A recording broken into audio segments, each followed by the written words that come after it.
Hey everyone, welcome to Taqueando. I'm your host, Bill Esparza, and this week we are heading to Lu's Garden for Taiwanese Congee with Kaila Yu, singer, songwriter, former model, travel journalist, and author of Fetishized, a reckoning with yellow fever, feminism, and beauty.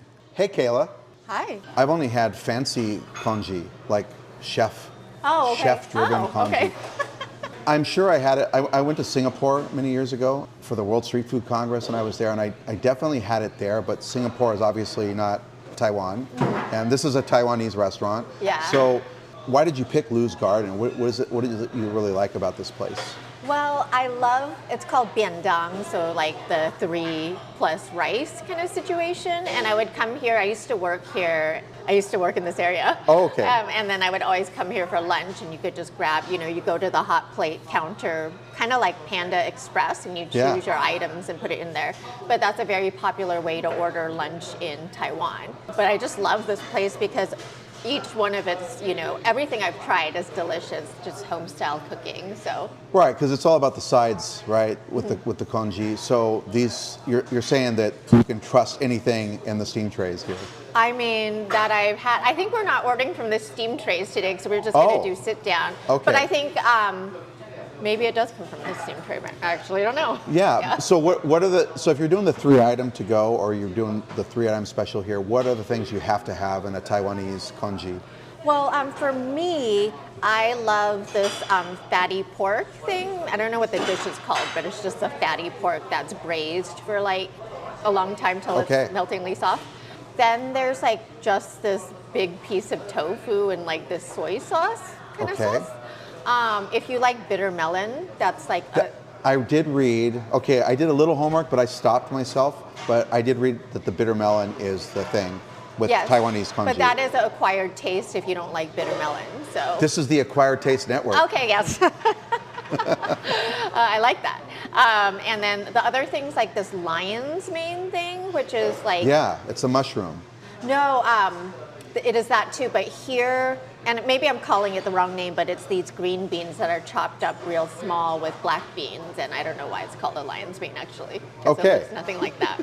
Maybe All right. I'm just getting the name wrong. So those, I know there's a mushroom, but there's, there could be more than one lion's mane. Yeah. So those are like the standards that if you For me, yeah. For you. Yeah, I don't know. But bitter melon would be sort of universally a top. My parents would serve that growing up, and I never understood it. But then, as you grow, you just acquire the taste as you go along. So it was a process for you too. Yes, yeah. Although I don't know why, because I'm fine with eating everything else, like pig's feet and tripe and all the stuff that. But that was one that took you a little while. Yeah, I guess as a kid, it's just so bitter. Don't understand why anybody would want to eat it for pleasure. Okay. Yeah. But how is Taiwan? So you have all these different sides. Are other cultures in Asia that serve congee? Is it very similar, or is it they're just different dishes, but it's a similar type of setup? Well, in like Hong Kong or China, it's called zo.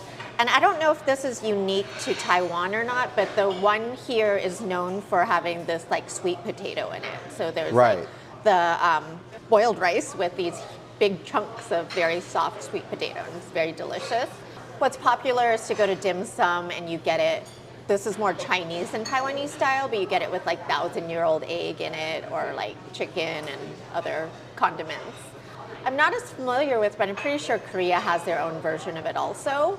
But it's pretty like universal through all the Asian cultures. Yeah. I know there's a Vietnamese version, but I don't know how it differs. Yeah, and then Singapore, it would have been Chinese influenced.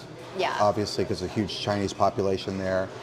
Okay, so, one of the things that I think is missing from so many food experiences, like I find this with people who eat Mexican food, is they eat it wrong all the time. And then they go back later and they complain that it wasn't that great, and then you see them like, okay, but you're missing the dish, you're not seasoning it right, you're not ordering the right things. So I think this is so important today, especially with all the influencers out there fucking it up. Yeah. Do you see people do that? Definitely. I guess you see it a lot with like people who are traveling to different countries and like maybe criticizing the food and not really having any good knowledge of what they're doing whatsoever. Right. Okay. So today we're going to kind of you know, we have many things to talk about today, but we're also going to enjoy this experience, and hopefully people can follow your lead as I am. So let's grab an order. Okay. Yeah, I've actually never ordered in a sit-down situation. You always get it to go? I always get it to go, yeah. Is that the thing? Do a lot of people in the Taiwanese community do that too? I think this is a very popular lunch spot, yeah. And they do it to go? Yes, yeah. But since we're here, I want to get the full sit-down experience. So I'm a newbie at doing it. I've never been to Lou's Garden, and I've never had it like this. So let's, you know, what's the best way to do this? The 3 item? Yeah, let's do the 3 item. Let's do the 3 item, and we'll bring it to the table. Okay. Yeah. And you just point at the 3 that you want best. So what I'm probably going to choose is the braised pork with the egg. Yeah, right. You were talking about that. Where's our bitter melon? There. Okay, we want that. Yeah. Porridge and the tofu. That's that big tofu. Yeah. Is that the last? Did you get the last tofu? I did. Yeah. Oh my I'm gosh. sure they'll come All right. out Well, good call. Okay, and it gets the splash of the pork juice there. Those are the green beans that I was talking about. Okay. Yeah. We can do very spicy. Okay. So those are green beans? Yeah. Yeah. Those are popular. Very spicy. Please. You have the top tier congee combo. All right. And what is this called? They're just green beans. Oh, no, that's popular. Tofu's good too. Which one? The tofu? Okay, the tofu, yes. I do. We should get another meat. Right. Oh, maybe or maybe that's double pork. I did see those are squids. Oh, okay, yeah. The squids, please, Yeah. yes. I've never tried those here. And I understand this is a very popular breakfast, right? Even for dinner. Even for lunch, yeah, right? even for lunch. This really speaks to me as a Mexican. This is very huevos rancheros. Oh. And porridge, please.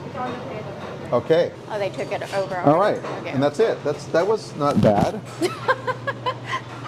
I really, very easy, right? Yeah. I like instant food. Oh my gosh, and look at that. They got it here fast. Yeah. Yes, please. Is this also an etiquette thing that you never pour for yourself? As you pour for yourself? Yeah. I'm supposed to do that. Well, that's so time consuming actually. You have to wait for each person to. Who's got time for etiquette? But yes, usually one person just pours for the table. Okay. Yeah, all right. okay. So all right. This is your house. Us two, yeah. So yeah. Okay. Yes, I am bringing you into my favorite place. This is literally your favorite restaurant? It's up there. It's up there. It could be. Yeah. Because I'm a very, when you go on press trips and stuff, they take you to, Michelin star restaurants. Yeah. And I'm like, no, I want to go to, the street food stand that's been making the same dish for 100 years. So we both have this experience of press trips. I'm actually notorious for sneaking away. Now, there are situations where they actually have you trapped. Have you been in one of those where you can't go away? I've always obeyed the schedule. So. You obeyed it? Oh my gosh. I didn't know you were allowed to go off I thought you were just supposed to follow the schedule. I sneak away. Oh, okay. To have experiences like this, you know? Yeah.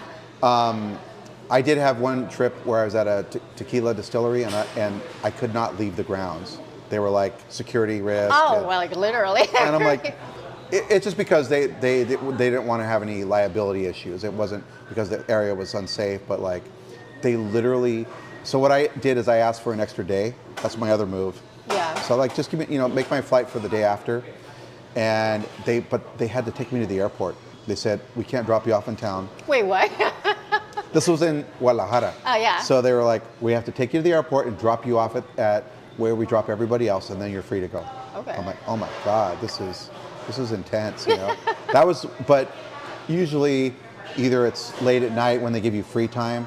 That's when I go to explore, and then you ever do cheat bites on those trips where it's lame, you're at a place you don't like, and you're just kind of going, yeah, just trying, saving room for Cheat bites. I've never heard that term. cheat bites, yeah. I've got to try that. Yeah. Well, we've talked about this on the podcast a bunch. I also do bite counts when you're going all day long with food. I know you've been on these press trips, and it's a lot of eating. So I do the 20-20-40 rule. It's 20 bites for breakfast, 20 bites for lunch, and 40 bites for dinner, which will give you a regular meal day. Oh, and- okay. and you won't overeat.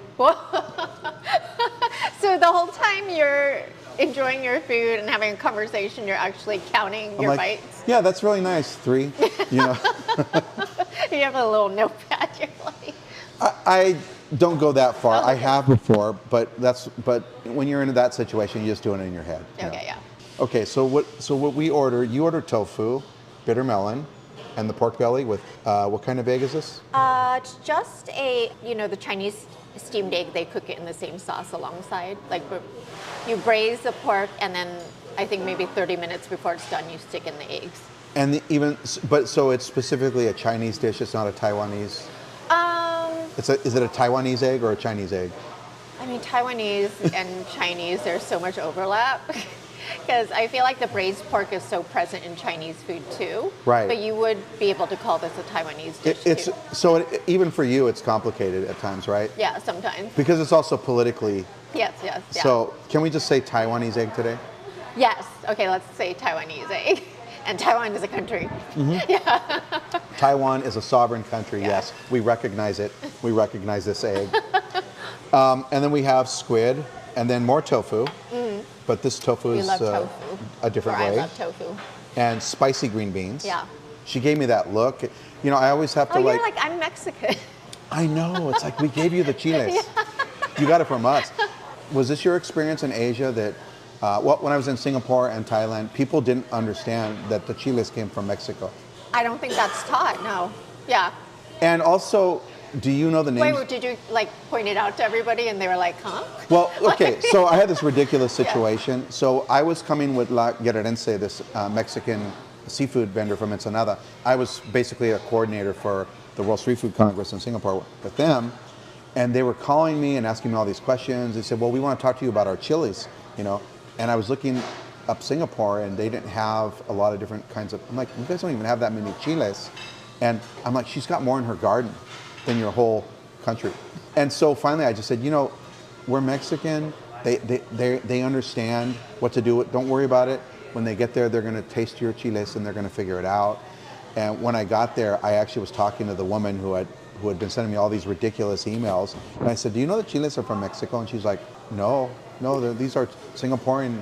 I go, no, Singapore does not have any indigenous chiles. They came from what we now call Mexico. And so it was funny to experience that, but also you guys don't really know what your chiles are called. Oh, like the different varieties? Like what chile is that?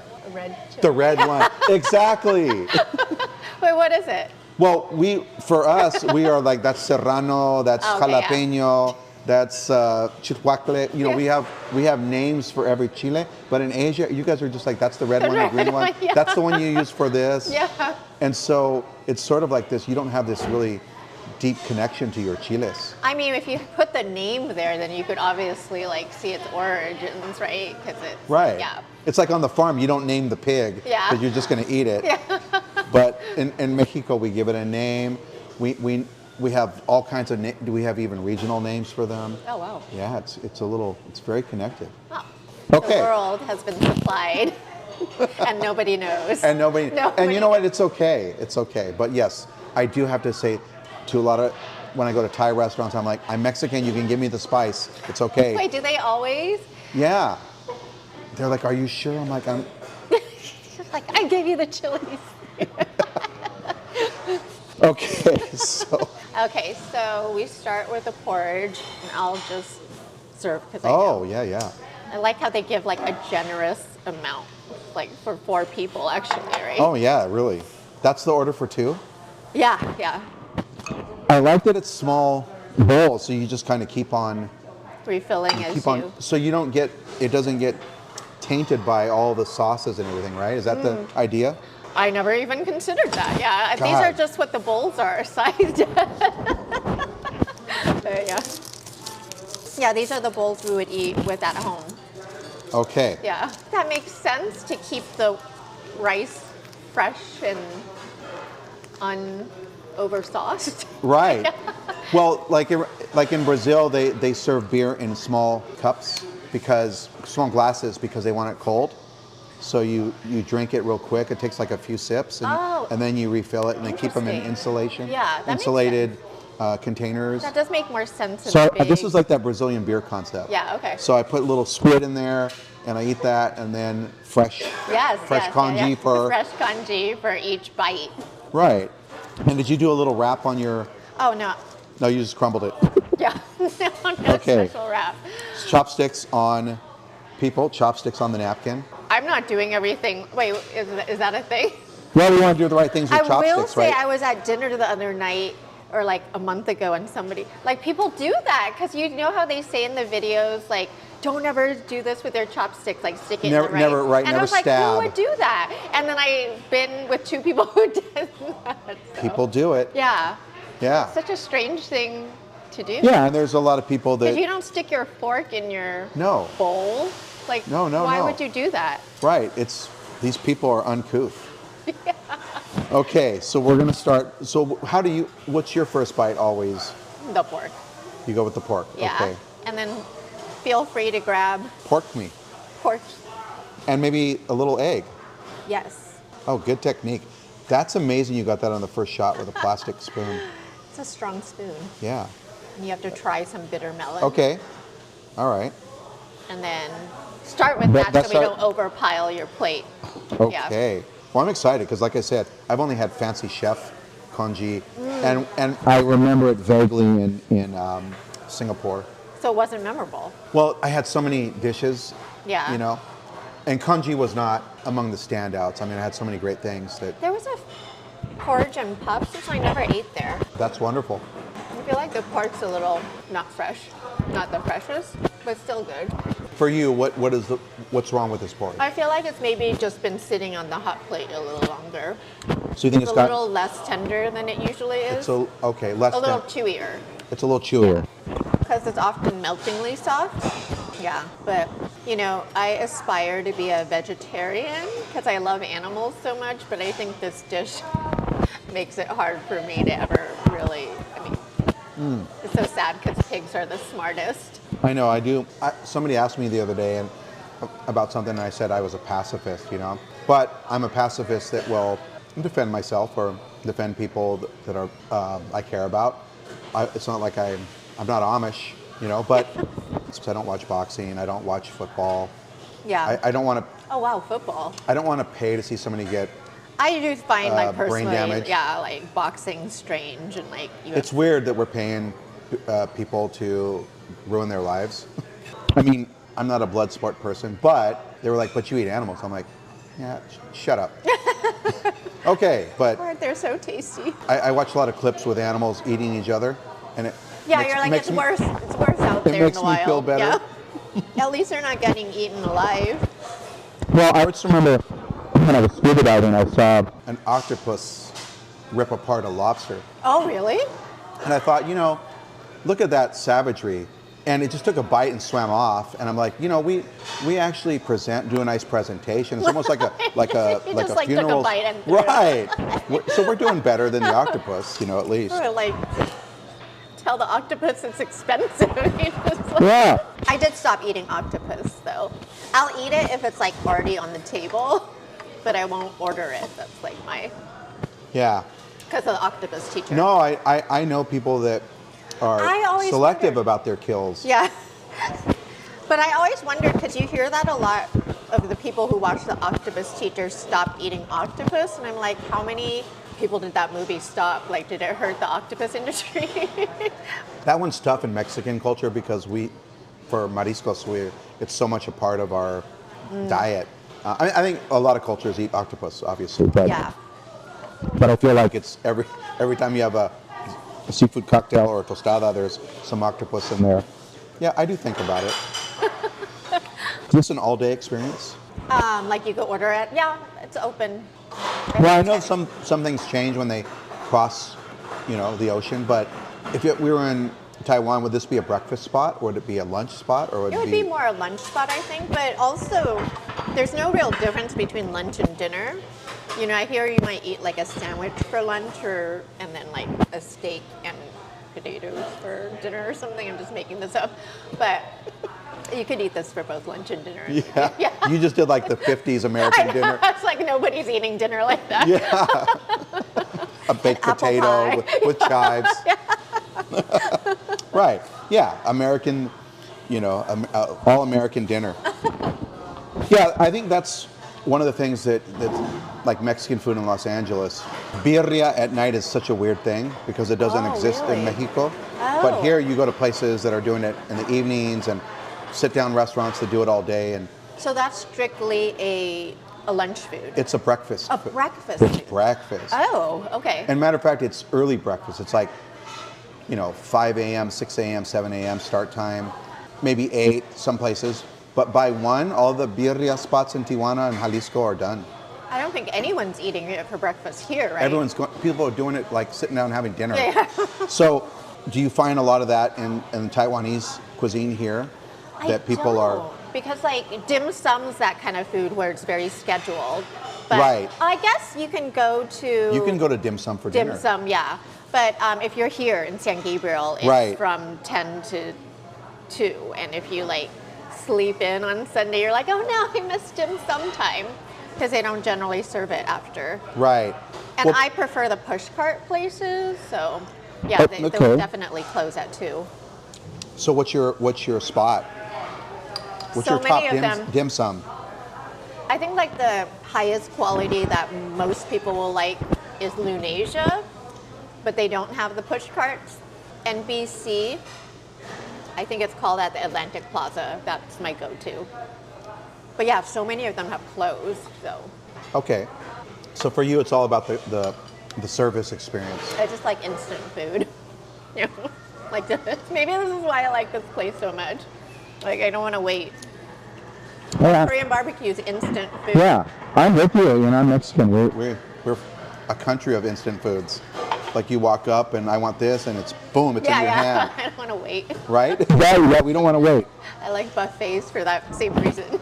That's one thing I think about living in Los Angeles. Yeah, you could really get everything. And it's kind of one of the things I want to talk to you about today too, is like, I think a lot of the so I was a blogger at first, and I started around 2007. So that's how you know Esther, right? Yes. It's like the blogger. That's exactly how we met. Yeah, the original. Shout out to Esther Sang, Yeah. one of my best friends in life. Oh, I didn't know you guys were super close. Yeah, so I met her, we think it was 2008. We think. Because sometimes we talk, it was at this event, it was at an event. Yeah. It was at a wine shop, and there were some of us that were Latino, Mexican, but we were all kind of sharing, the food experiences. Like, so I'd go with my friends to dim sum, they'd go with me for barbacoa, another person going to Westminster for Vietnamese food. So that was like a time where people were really in the aughts, which is really your era, right? That people were discovering the San Gabriel Valley. So import models, like coming out to San Gabriel to eat food, which was obviously big in the Asian community, but it was also it was crossing cultures, right? Yeah. Everyone was coming out here. I think also Jonathan Gold was like really active. I think he did a lot to promote this area outside of the Asian community. Yes, and I would say that like after, kind of to the theme of, one of the things you're talking about is there was a big attraction of like, there are Mexicans that live out here that are definitely have places they go. And it's funny how Mexicans will, or even Central Americans will gravitate towards a certain type of Asian food and a certain type of restaurant. Oh, really? But there were a lot of white writers, as you said, that were coming out here and getting to know the food and writing about it. Looking back at that, do you see some of the problems with someone like Jonathan Gold talking about Asian food, or the way he talked about it, or Bourdain and all the kind of the bros? They are very bro-y, but I feel like they did such a good job. Like, I have always been a huge fan of Anthony Bourdain, and he made street food popular, like, basically. I mean, outside of it's always been popular in Asian culture, Mexican culture, but he made it mainstream. Yeah, now it's like normal to go eat at a food truck. Right. Yeah. So it didn't really bother you that there were a lot of these writers that were... Those two were sensitive. Okay. Those two were, I don't know about any others. I don't think I was following anybody else besides Jonathan Gold, because he was just the most dominant voice at the time. There's no doubt that Jonathan Gold transcended being a writer, that he became a celebrity. Yeah. And really is still in the imagination of so many people for that. I feel like him and Bourdain were the same person. It's like Jonathan Gold was the nerdy version, and Bourdain came out of his shell and became this rock star. But they were talking about the same. They were sort of talking about the same kind of thing in an intellectual way, you know. Do you feel like they were insensitive in any, or are there people who think that? Well, I think that it is strange. I mean, so nowadays we definitely are sensitive. Like even publications are sensitive to who's writing about the food. So I can't, look at that and say, well, that was okay, but this isn't. So the one thing about Bourdain that really bothered me, I would say that, again, incredible human, and he loved the world and wanted it to be different. And I think probably there was a lot of that in how he felt, Things were not going well in the world when he left, and it's worse, So I actually worked on his LA episode, the last LA episode he did, and they actually shot 2 versions. Oh, really? The version they wanted to release, if Trump lost. This was in the 2016 election. Oh, wow. And but then they shot it another one in case he did win, and they had to release that one because he did win. Oh, wow. And I think that was really, for all of us, it was depressing. But I think it really bothered Bourdain because they really wanted this episode to be like, fuck you, Trump. Yeah. And it turned out that he won the Electoral College, still losing the popular vote. But on that, I definitely admire his journalism. But like, I think when he went to Latin America and Asia, he would make comments about prostitution. Oh. So like, I actually fixed a segment in Mexico City, in Tepito. And so I just provided all the information. They went in and shot, and they asked him, what do you think about this place? And he was like, this is kind of the place where you can walk around with beer and maybe find a hooker or something like that. And I'm thinking, well, that doesn't even exist in that neighborhood. Oh. And like, why would you say that? And then he made a comment about ping pong balls in Thailand, and so they were funny, right? Yeah. And I mean, this is the subject of your book. Yeah. So, but when he goes to France, which probably has more courtesans, definitely than Tepito, because it has none. This profession is all over the world, and I just didn't like that he wanted to bring that into Latin America and Asia, but why not Europe? Why not, if that's what you're making? But it basically, low-hanging fruit, and it's always the same kinds of themes, right? Yeah. I think that's what bothers me. I didn't even notice that, but that's definitely a point, yeah. Right. I mean, your book discusses this obviously at length, the damage it does, because people think it's okay. One of the things I did want to ask you about is like, because I grew up with these movies that you mentioned, Full Metal Jacket, and as being such a powerful moment, and that got repeated on the Two Live Crew song. Yeah, like nobody even knows where that phrase we all came danced from. to it, So I was young enough. I was in college. I don't know what year did Two Live Crew come out. I don't remember. I should know, but yeah, I don't remember. I think it was 2000. I should back up and say I'm not sure I was in college, but okay. But I do remember being in Tijuana, and I remember that song or something like that, and I want to say it was a Two Live Crew song, and that came on, and I felt so embarrassed to ask a girl to dance. I'm not saying I'm this extra special person. I'm just saying that at that moment, I just felt kind of embarrassed. Well, it's just so crazy because it was so normalized to just talk about women that way. And it's still, I don't listen to rap music anymore, but I assume that it hasn't completely changed, or has it? I don't know. Like, it's always really objectified women and treated them like whores and tricks, as they say. I think there's always this question because, so I was a musician on the road. you know. And the one thing that I've learned is like, you know, a lot of people want to ask you about the stories on the road, and like, you know, it's kind of boring because like everybody who was a musician experienced something similar, some kind of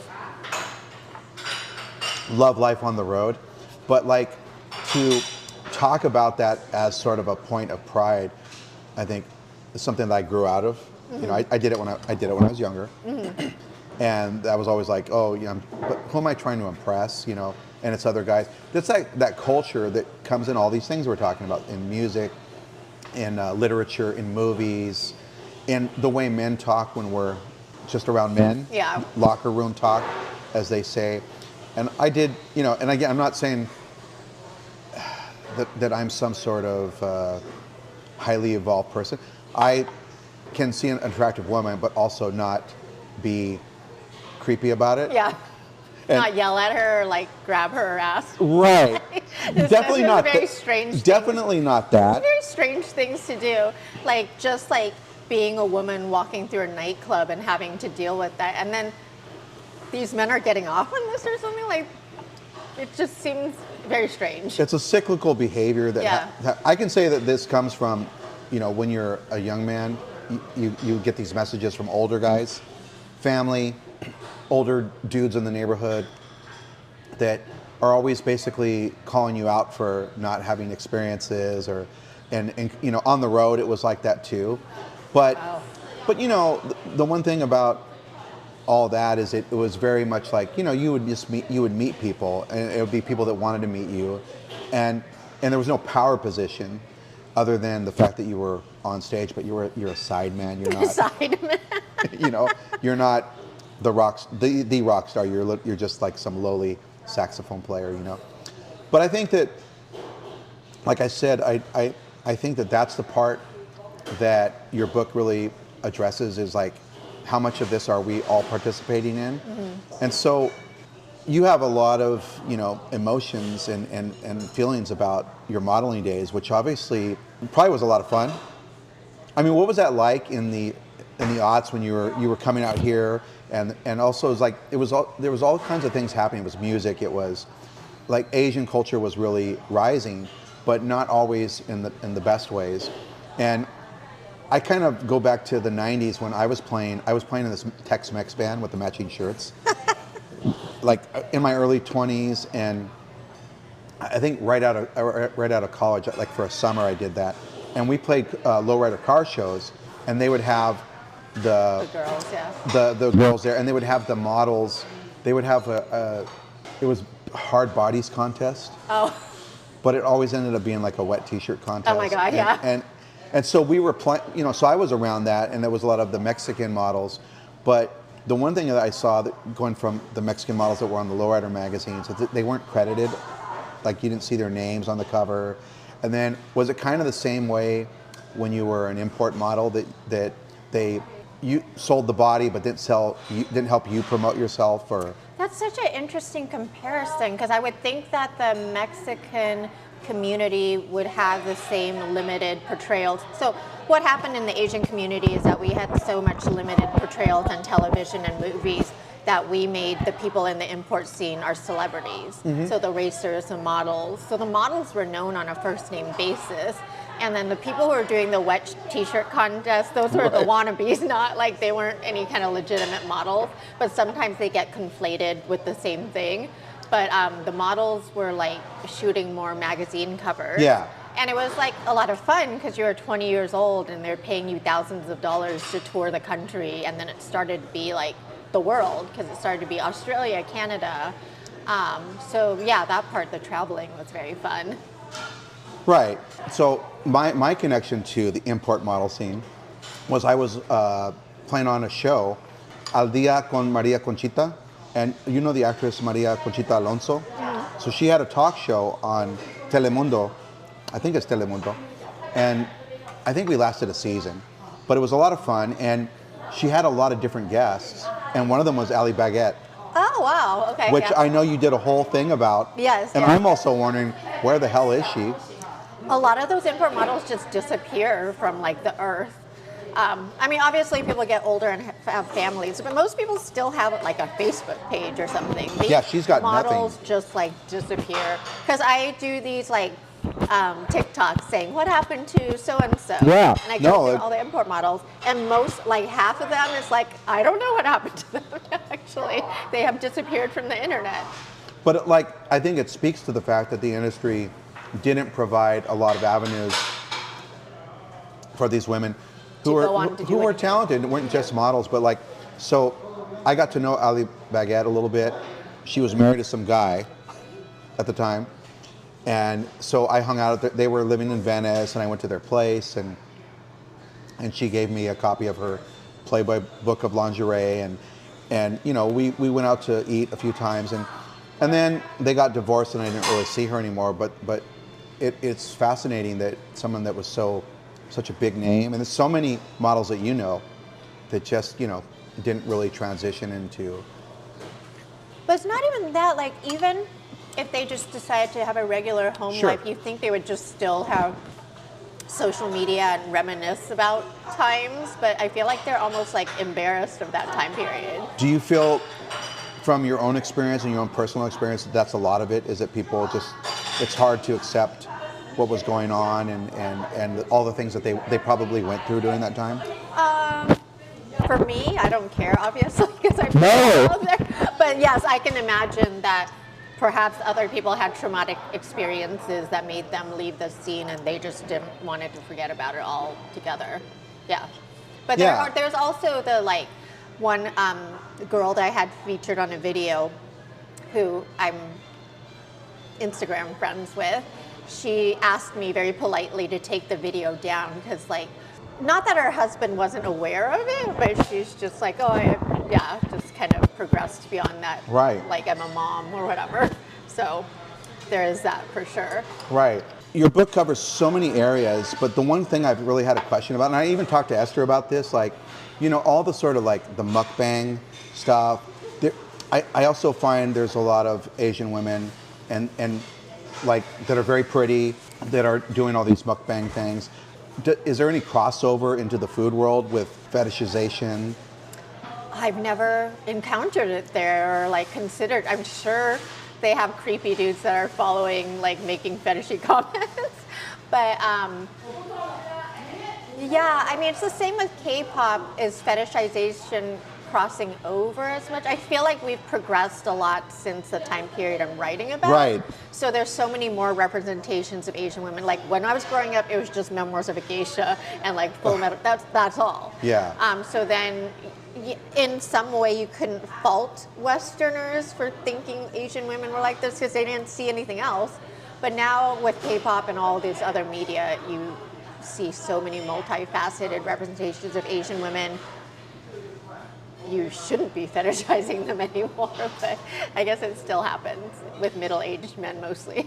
Like older men. I feel like the younger generation's a little more evolved. Yeah.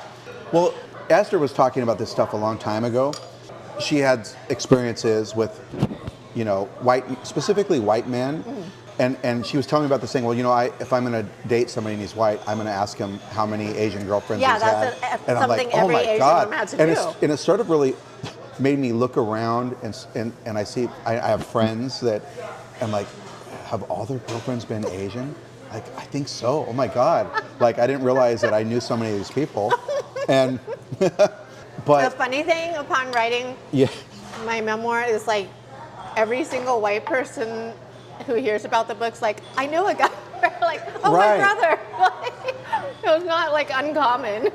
Right. So I mean, obviously, women are exploited in general, but and especially in the modeling world in so many ways. But like, I never really felt like it was a thing in the Mexican community, like this fetishization thing. I'm not saying that it didn't happen, but yeah, I feel like it was really more specific to white males and specifically, as you say, middle-aged. As a middle-aged Chicano, I'm like, it's not me. It's not, you know. Yeah, it's not a Mexican thing. Like, you don't encounter a bunch of Mexican guys with an Asian fetish. Right. Mexican guys weren't going to booking clubs in Koreatown. Yeah. Nicolas Cage. I do wonder if there's a bunch of white men in those booking clubs. But yes, Well, Nicolas Cage. He was. But there's another level of booking clubs with the Tomies, I guess, which I didn't go to because I think only men are allowed. It's a club where you can go drink and have women entertain you, like just sit next to you. But yes, I've never been to one. Right. But they are there. Yeah. Here in Los Angeles. Yes, yeah. I don't think, like, I'm sure it happens, but it's not like you can buy sex. It's not. Right. But they're there to, like, drink with you and. Yes. Yeah. So I've never been to a booking club, but we did one night in sort of that part of Koreatown that has a big Salvadoran, Guatemalan area as you go towards Westlake. We went into a place one night and sat down, and it was a Korean-owned bar that had Thai girls that would sit with you. Oh, and you guys didn't know, or you guys knew?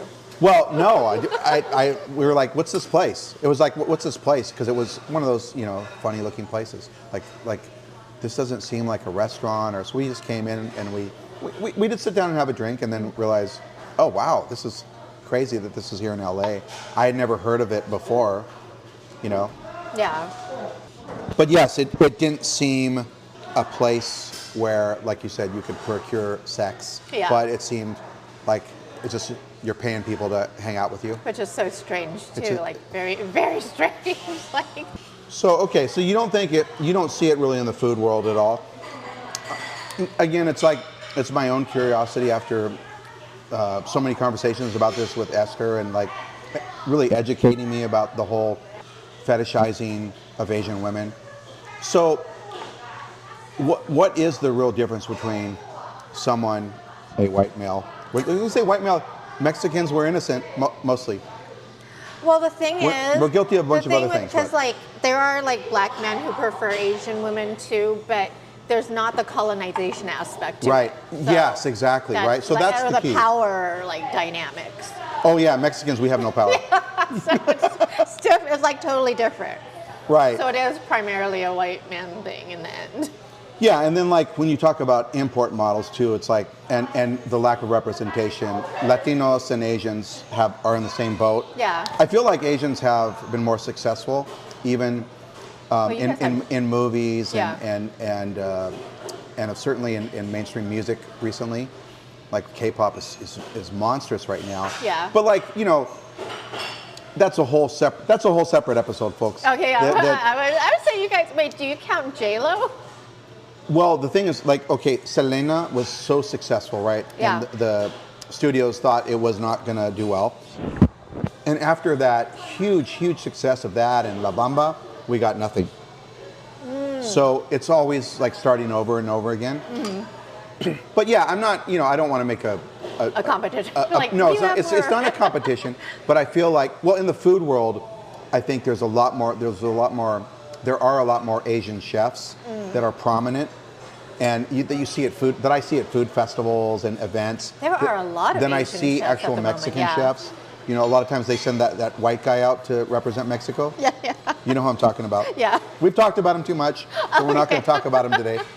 For the guys out there, how do you, appreciate an Asian woman? That might be your preference, right? Yeah. So how do you do that without becoming a yellow fever dude? The sad part is if you date more than one Asian woman in a row, people are just going to lump you into that like automatically. So break it up. Yeah, technically. But it's very hard to differentiate because I think you really have to know what's going on inside their head. That's like the most common question I get asked is it a preference or is it a fetish? Well, then I would ask like, do you treat them as disposable sex objects that are interchangeable? There are a lot of guys who might have dated 5 Asian women in a row and legitimately been in love with all of them. Right, it just happened that way, right? Well, no, it's probably seeking them. We're in America and Asians are the minority, right? So you're probably seeking them out.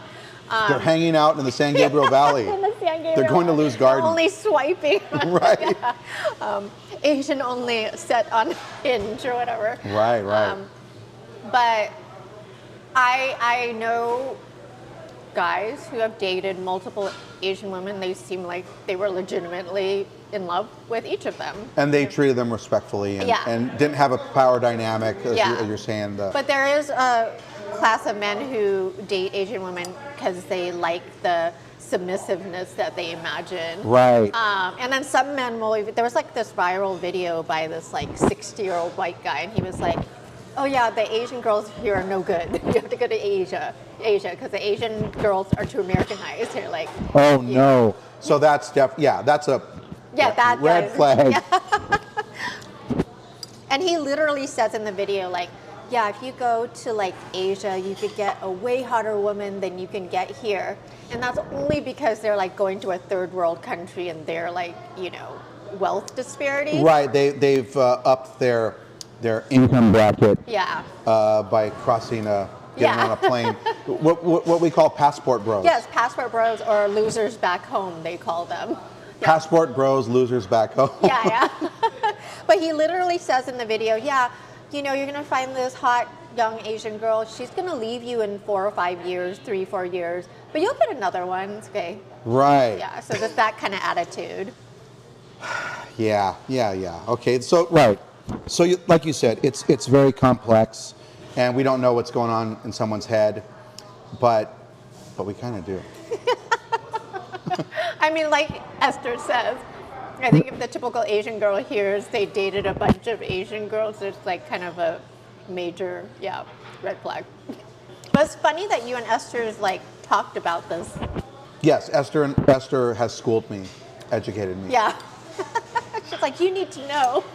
And I wanted to say, you know, I'm Mexican, and we're not really We're not lumped into this. we're not really participants in this in a major way. We don't have any power, you know. So that part. That's what you can Now that say. you've broken that part down, I don't have anything to worry about. I'm powerless. Okay, so Lou's Garden is amazing. I think it's not very complex to order. Actually, Very easy to order. everything looks so appetizing. You could literally just say, and you can tell what it is. You know, I did have to. I was like, "Where's the bitter melon?" But But the lady was very helpful. Sometimes if you go to some Asian places, they are not at all. oh yeah, this is user friendly. Yes, she was like, "This is very good," and she was like, This one's the spicy. Yeah. And she was even leading me on the green beans, like, Yeah. you want green beans, you know. And then there's also pickled things that we want to put in too, right? So it's pickled dishes. Yes, there's like the Chinese, like probably cabbage that's a little bit sweet, and like the celery. Yeah. Okay, something bitter, something umami, something pickled, and then I think squid. Squid is awesome. Yeah, that's your favorite? What's your favorite? I would say my favorite. I love the flavor of the green beans. Yeah, the green beans. Everything's great. And I'm sort of the wrong person to ask. I don't have any food issues. There's not flavors or textures that bother me. So I always say like, oh, and I always say it's not spicy, and people are like, oh my God, that's really hot. So Okay. I'm horrible. You know, everyone else has some kind of boundaries on food, and I'm pretty open. Boundaryless. Right. So so for the ideal Taiwanese experience what are the other places besides Lou's Garden? 3 other places that you really love out here for people to learn about Taiwanese food. So, oh my God, I was telling him later, I'm terrible at remembering names. Okay, but Singbala's one. They have like the Taiwanese sausage that's sweet. And then they have also these biandang plates where it's like sausage plus 2 vegetable type sides. And that's a lunch, breakfast, dinner experience? Lunch, typically more it seems like, but also perfectly fine for dinner. And another thing they have that's really special is oajen, which is this oyster pancake. Yeah. It's really good. It's kind of gelatinous. I don't know what it's made of, but it has oysters and like this sweet spicy sauce on top. Yeah. Yeah, it's really, really good. No, that's a people know that one kind of. Yeah. Right? That's a Taiwanese dish, like unquestionably. Okay. Yeah. All right, and where else? So Boiling Point is kind of the place that popularized single hot pot. Oh, okay. Because you know how like hot pot traditionally is like we all share a pot, like probably 4 people ideally, but they have these single pots. So there's a Taiwanese hot pot and it has stinky tofu. That's Taiwanese. Okay, right. So Stinky they have tofu. stinky tofu there. Yeah. What are the broths you have to get? The broth that I like is the tomato base. I don't know if it's the best. I think it's very particular to your taste. Yeah. I just like the tomato. But there's also like the mala spicy. That's very popular right Okay. now. And then some people just like a plain bone broth because then you have the dipping sauces too. So Okay. it's not all sauce dependent. But if you're going to get two, you get those ones. The tomato. I like the Taiwanese pot, but you have to be into stinky tofu to be able. That's not like up everyone's. Remember, alley. it's I me. know you, but a lot of people can't do it actually. Yeah, well, the hell with them. Yeah. Don't go. Why are they listening to this Yeah, show? yeah. The show is not for them. Wrong podcast. Yeah, wrong podcast. And what about one more? Oh, one more. I think I might actually go back up to Hollywood just because this is accessible to everybody. Okay. But and now it's. Ooh, I live in Hollywood now. Not Hollywood, because there's zero good Taiwanese food in Hollywood. But I mean in Silver Lake. And again, I'm forgetting the name, but you know what? Pine and Crane. Yeah, Pine and Crane. Pine and Crane. No, sorry. Lou's. Oh, Lou's Cafe. Lou's Cafe. Another Lou. Yes, yes. That one also amazing because it's like affordable, but they do this pork belly rice, but they do it chopped up into like almost a gravy like. So you want to go there and get the pork belly rice? Yes, pork belly rice. Okay, and it's in Koreatown. Koreatown, so that's So- accessible, except I heard there's always a line there. Yeah, you could order off Uber Eats. They have the pork belly rice. Right. I mean, how many Taiwanese restaurants are here in the San Gabriel Valley? I mean, I would actually say that there's probably much more in the Hacienda Heights area. I guess there's just more Taiwanese there. But I don't think there's an extreme amount here because I can't even think of too many more. Yeah. why Hacienda Heights? I think that they're just all settled there. Maybe it's a wealthier area traditionally. So if you really I'm want to just actually go not- around and hit a bunch of Taiwanese spots, you go to Hacienda Heights. I think there's more. There's more. But There's there's more. plenty. There's plenty here for you to sample. I mean, there's like a good 10, I would say, at least. Yeah. And it's a good time with everything going on in the world right now to support Taiwanese restaurants, Yes. right? Yeah, absolutely. Okay, I mean, right, Mexican restaurants need help, Taiwanese restaurants I mean, also. restaurants really need help right now, right? It's sad. In general, restaurants Yeah. need help. So, okay, so you satisfied my curiosity about the people fetishizing food. Like I said, I think there are Asian women on. I've seen friends, like writers and stuff, make comments about creepy guys liking all their bikini photos and stuff, and not liking the food. They're like a food blogger. It's like one bikini photo, and they're like liking the bikini photo. Yeah, I mean, the one I can say this that like people that know, people on the podcast are like, hey, no, you're full of shit. But like people that know me know that I don't talk about women or make things. I don't make those comments. The past me, yes, but I don't do that today. So I can ask anyone, okay? But when I like when someone follows me, sometimes I'll go look at their page and I'll like throw a like, and I do scroll down and try to find. And sometimes it's really hard because there's all these thirst trap photos, and I'm like, oh my gosh, I can't like that. So let me just like one photo that's like a regular clothes or a food photo or like flowers. I'll just like the flowers, yeah. because You're like triple I was hearts. like, I'm liking. I'm not coming here to Yeah. start anything. But the in Japan, now you really focus a lot on a lot of Japanese trends, right? So like, about the Japanese lowrider culture. Yes, how they've done a very accurate. Because I've heard from Mexicans that they find it appreciated. Yeah. Instead of because they're really trying to learn about the culture generally. They definitely make sure the rides are beautiful. Yeah. And yeah, I don't think, I'd never hear people from the community saying that it's appropriation or because it's a loving tribute. Mm-hmm. But do they get into the food too? I don't think so. It's just I the don't think cars. you could get good Mexican food in Japan. Like I don't think that's a thing at all. I'm just, I'm picturing a Japanese guy with the white shirt and the high socks eating a burrito de asada. I mean, they should if they're doing the full appreciation. Right, Yeah. they got to get the food part going. Yeah. But I saw something else, and I looked it up a little bit. The Gyaru girls, Yeah. and it's such an interesting subculture.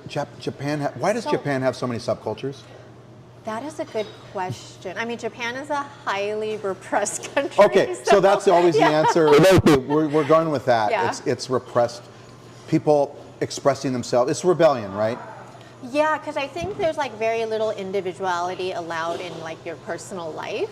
Like they have a saying in Japan, I think, I don't know the exact saying, so completely paraphrasing it, but it's something like the tallest flower gets pounded down. Like it's something to that effect. Right. So it's like a very homogenous, very like, so yeah, I think this is how people are expressing themselves and rebelling.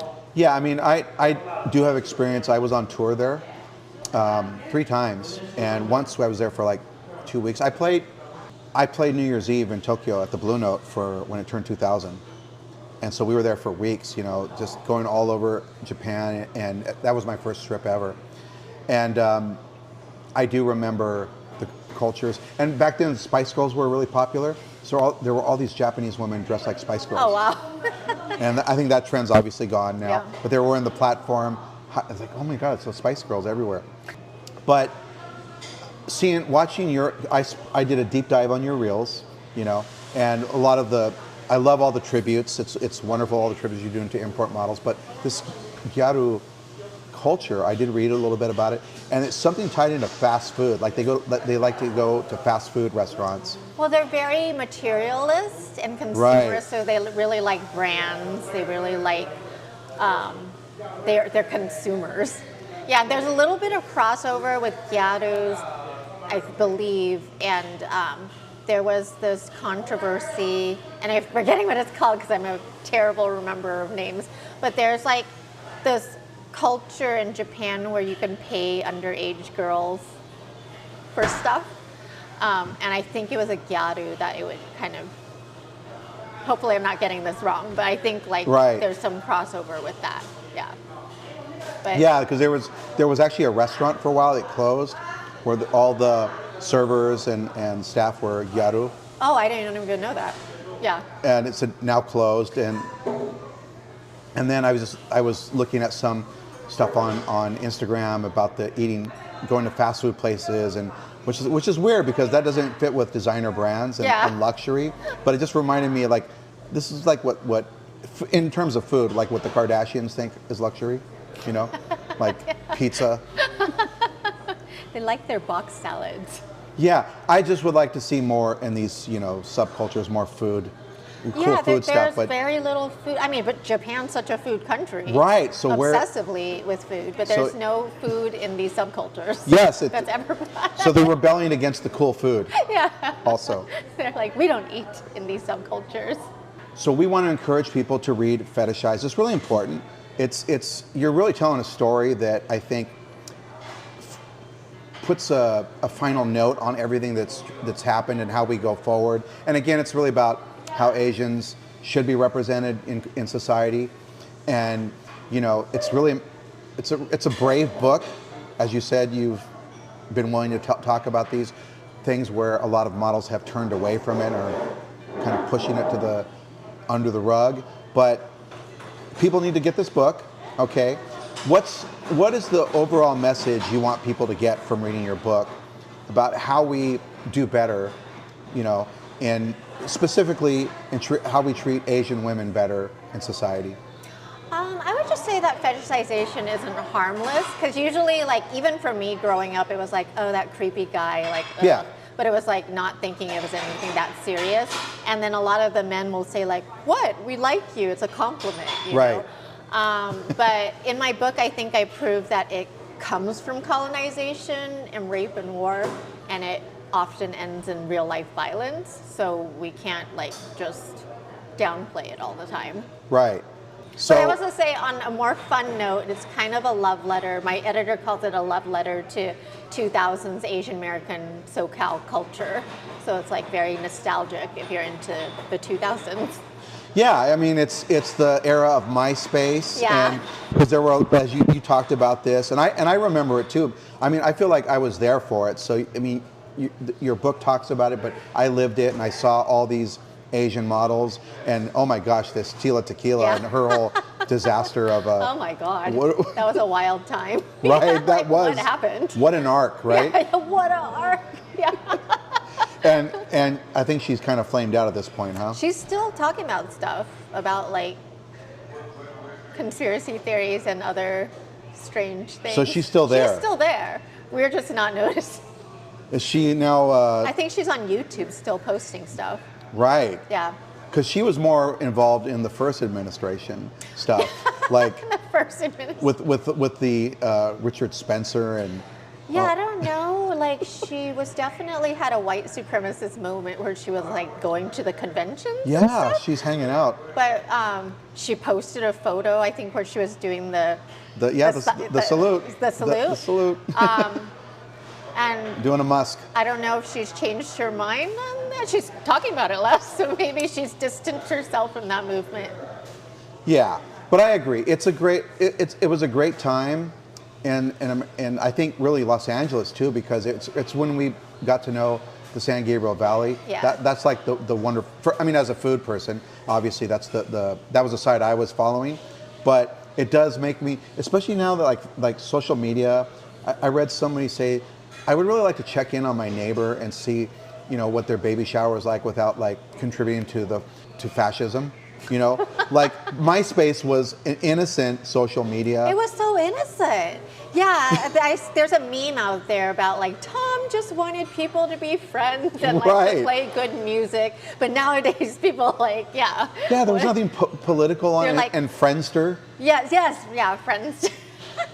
I loved Friendster. It was just like literally like a yearbook wall of people complimenting you, right? Right. Yeah, and I'm sure your page was awesome, but my biggest accomplishment was being able to decorate my MySpace page. Finally figuring out how to Because we all bling learned it out. HTML. Right. Exactly. We all Yeah. exactly.